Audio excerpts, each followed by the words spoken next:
హైదరాబాద్లో ఆకలితో అలమటించే పేదలకి పట్టెడు అన్నం పెట్టాలన్న సదుద్దేశంతో రాష్ట్రంలో అన్నపూర్ణ క్యాంటీన్లు మొదలుపెట్టింది గత ప్రభుత్వం. కాంగ్రెస్ హయాంలో జీహెచ్ఎంసీ నిర్లక్ష్యం వల్ల ఆ పథకం నీరుగారిపోతుంది. పేదల పాలిట అక్షయ పాత్రగా ఉన్న అన్నపూర్ణ క్యాంటీన్లను చాలా చోట్ల మూసివేశారు. మూసివేసిన చోట్ల ఆయా ప్రాంతాల పేద ప్రజలు ఎలాంటి ఇబ్బందులు ఎదుర్కొంటున్నారు? ప్రస్తుతం మూసాపేటలో అన్నపూర్ణ క్యాంటీన్ మూసేయడం పట్ల అక్కడి ప్రజల స్పందన ఏంటి అనే మరిన్ని విషయాలు మా ప్రతినిధి లహరి అందిస్తారు. కడుపు నిండా భోజనం పెట్టాలనే సదుద్దేశంతో గత ప్రభుత్వంలో 2014లో అన్నపూర్ణ పథకానికి శ్రీకారం చుట్టారు. చాలా సంవత్సరాలు కూడా ఈ అన్నపూర్ణ పథకంలో భోజనం చేస్తూ సామాన్య ప్రజలు రోజు కార్మికులు ₹5 భోజనంతో కడుపు నింపుతున్న సిచ్యువేషన్స్. కానీ ఇప్పుడు ప్రస్తుతం అయితే చాలా ఎందుకో అనేది సామాన్య ప్రజలు కొంచెం ఆందోళన కానీ ప్రస్తుతం మనం మూసాపేట ఏరియాలో జీహెచ్ఎంసీ ఏర్పాటు చేసినటువంటి ఇక్కడ క్యాంటీన్ అయితే మొత్తం కూడా మూతపడిపోయింది. దాదాపు శిథిలావస్థకి చేరిందని చెప్పుకోవచ్చు. దాదాపుగా 150 డివిజన్లలో 150 కేంద్రాల ద్వారా ప్రతిరోజు కూడా 40 అయితే ప్రస్తుతం క్లోజ్ చేసేసారని చెప్పుకోవచ్చు. ఒక్కొక్కటిగా మూతపడుతూ ఉన్నటువంటి పరిస్థితి.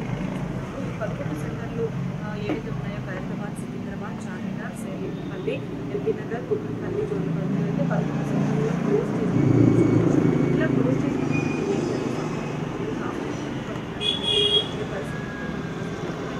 చాలా మంది హైదరాబాద్ నగరానికి ఆయా పనులు వివిధ రకాల పనులు తీసుకోవడానికి వచ్చిననే కాకుండా విద్యార్థులు నిరుద్యోగులు కూడా అన్నపూర్ణ పథకం అనేది చాలామంది ఈ కడుపు ఈ రుచికల ఆహారం అలాగే పోషకాలతో కూడా పోషకాలతో అందిస్తున్నట్టు కూడా ఈ అన్నపూర్ణ భోజనాన్ని కూడా ఆదరణ లభించిందని చెప్పుకోవచ్చు.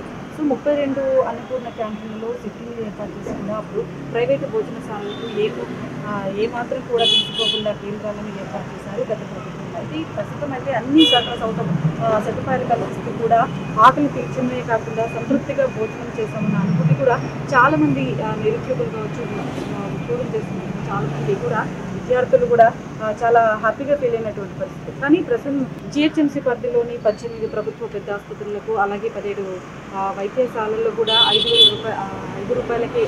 భోజనం అందిస్తున్నటువంటి పరిస్థితి. అయితే ఇక్కడ ఉన్న వాళ్ళు ఏమనుకుంటున్నారు వాళ్ళు మాత్రమే తెలుసుకున్నాం. నమస్తే, ఇక్కడ అన్నపూర్ణ క్యాంటీన్ ఉంది కదా, క్లోజ్ అయింది.